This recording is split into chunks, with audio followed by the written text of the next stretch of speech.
Est-ce que tu aimes aller au parc pour jouer? Ou te promener en campagne en famille? C'est très agréable de se balader dans des endroits paisibles avec ceux qu'on aime. Le jardin d'Éden que Dieu avait créé pour Adam et Ève était absolument magnifique. Dieu avait tout fait pour qu'ils y soient heureux. Et leur plus grande joie, c'était de marcher avec Dieu tous les jours. Mais il y avait quelqu'un qui n'était pas content de la création de Dieu, ni de cette amitié entre Dieu et les hommes. Cette personne, la Bible l'appelle l'adversaire, Satan. Avant, Satan était le plus beau des anges. Un jour, il a voulu être adoré comme Dieu. Alors, Dieu l'a jeté loin de lui. Depuis, Satan, celui que l'on appelle aussi le diable, s'oppose constamment à Dieu et à sa création. Mais nous savons qu'il ne réussira jamais à arrêter le plan de Dieu. On peut remercier Dieu pour ça. Dans le jardin d'Éden, il y avait un arbre spécial, celui de la connaissance du bien et du mal. Dieu avait dit à Adam qu'il pouvait manger de tous les arbres du jardin, sauf de celui-là. Il l'avait averti en disant « Le jour où tu en mangeras, tu mourras certainement. » Un jour, Satan est entré dans le jardin d'Éden sous la forme d'un serpent. Et il a dit à la femme « Dieu a-t-il vraiment dit ? Vous ne mangerez pas de tous les arbres du jardin ?» « Nous pouvons manger des arbres du jardin, » a répondu Ève. « Mais Dieu a dit au sujet de l'arbre au milieu, « Vous n'en mangerez pas, et vous n'y toucherez pas, de peur que vous ne mouriez. » Alors, le serpent a dit à la femme, « Vous ne mourrez pas.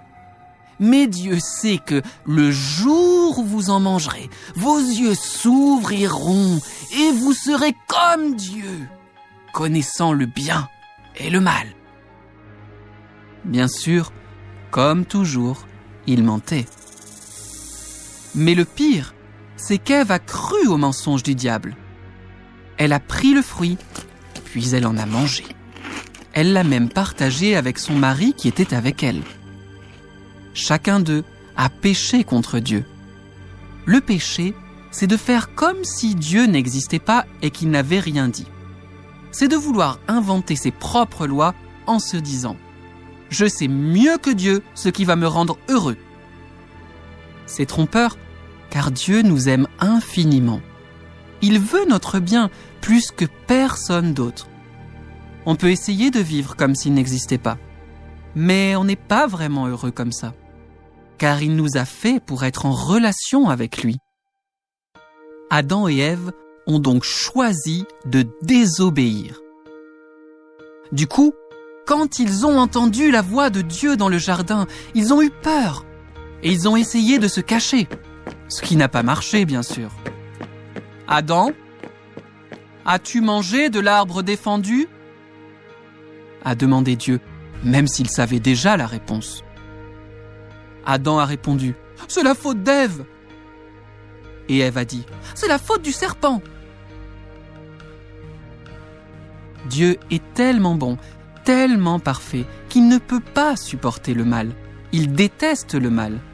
C'était donc impossible pour Adam et Ève de rester près de Dieu, dans le jardin.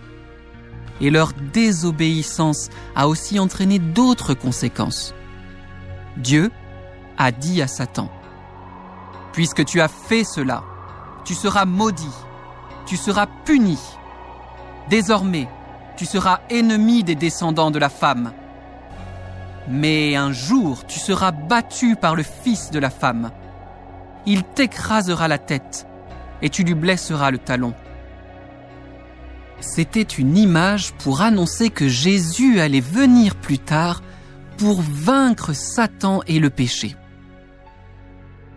Dieu a dit à Ève qu'elle allait souffrir en accouchant et que sa relation avec son mari ne serait plus parfaite. Dieu a dit à l'homme qu'il devait quitter le jardin d'Éden, qu'il devrait désormais travailler très dur pour tirer sa nourriture du sol jusqu'au jour où il mourrait. Malheureusement, l'amitié entre Dieu et les hommes était rompue à cause de leur choix. Mais Dieu leur a promis un sauveur qui pourrait les ramener à lui. Vois-tu combien il les aimait, même encore quand ils se sont détournés de lui? Depuis ce temps-là, tous les êtres humains sont dans la même situation qu'Adam et Ève. Ils sont tous pécheurs. Personne ne vit parfaitement comme Dieu voudrait. Personne ne peut vivre comme Dieu voudrait. Toi et moi, nous faisons des choses qui ne plaisent pas à Dieu. La conséquence de cette séparation d'avec Dieu, c'est que nous allons tous mourir un jour, comme Adam et Ève. Mais la Bible nous annonce une très bonne nouvelle. Elle dit « Car le salaire du péché, c'est la mort. Mais le don gratuit de Dieu, c'est la vie éternelle en Jésus-Christ notre Seigneur. » Ça veut dire que la seule personne qui puisse te sauver, c'est Jésus. Dieu t'offre la vie éternelle en Jésus comme un cadeau. C'est à toi de décider d'accepter ce cadeau, si tu veux croire en lui ou pas. Personne d'autre ne peut prendre cette décision à ta place.